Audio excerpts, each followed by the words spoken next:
Furahia na uburudike na vipindi vya Bujumbura TV. Na kandi kanyamuneza kuri twebwe gusubira kuza kubashikiriza ibiganiro vya Bujumbura TV. Mwebwe bakunzi bacu mudahengeshanya kubandanya mudukurikirana kuri YouTube channel yacu.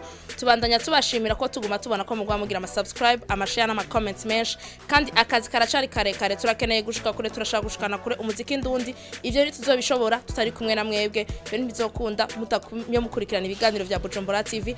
None mubandanye mugira subscribe, share, comment. Mwibuka no kugira ugaklosha kugira ngo mugwe mubona ama notification mashasha ariko araza. Ndabashimiye cyane. Uno muzi dufise umutumire mu kiganiro cacu hingenda mwakire turabakiriye. Murakoze cyane, murakoze.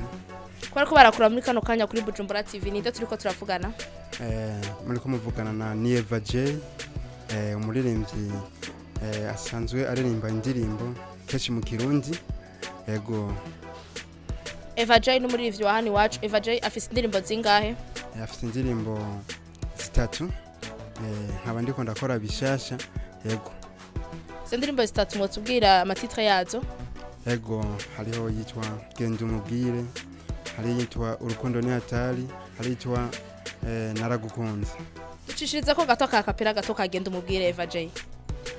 Genda umubwire uti nyamba waramuhevye, mubabarire mwongere mwikundanire cyane, amajambo wabwiwe ngo ntatuma umwanka yo, mubabarire mwongere mwikundanire cyane. Eva J ni akazi nabavyo baba barakwisi canke nakiwawe. Ni Eva J ninde? Ni bibazo bitandukanye dukeneye kumenya. Watanguye umuziki ryari, ugeze mu muziki wawe, muri make wotubwira uwo ari we ni Eva J? Ego, mu bisanzwe nitwa Niyonkuru Evariste, ariko mu muziki basanzwe banitwa Eva J. Haracigiye kitari gito ndiko ndaririmba, soko byagiye birangora, nico gituma mfise indirimbo zikeya. Narahereye muri 2012. Ego ndiko ndaririmba ariko kubera byagiye birangora, nico gituma mfise indirimbo zikeya. Ego. Ni Eva J vyagiye birakugora gute? Wahuye n'ibibazo vyaye mu muziki wawe?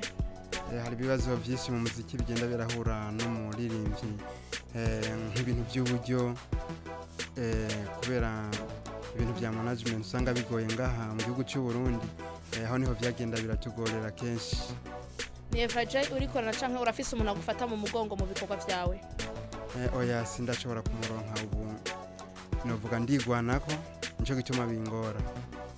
Kiretse kuririmba mu buzima busanzwe, ikindi kintu ni Eva J yo bakora ni cahe?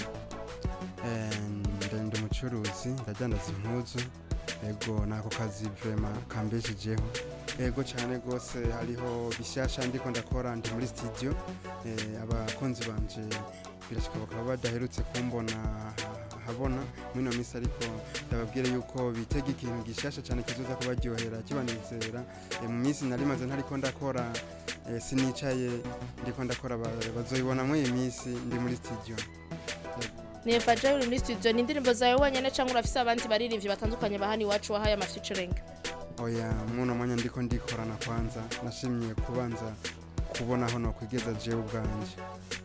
Turabashimiye mwese mugwa mumanda mukurikirana ibiganiro vya Bujumbura TV. Tubibutsa kugira subscribe, comment no gushare ama video yacu. Tubandanya dushirako kubwiwanje ni Darlene, mwari kumwe kuri kamera ni Scott. Tubandanya tubibutsa yuko niyo na business group ibandanya ibazanira ama service yayo ariyo Eco Cash, Limi Cash, Pesa Flash mu Burundi hamwe na M-Pesa muri East Africa. Ikabikorera imbere ya Ndamama House kandi ikora amasaha 28 kuri 28. Murakoze.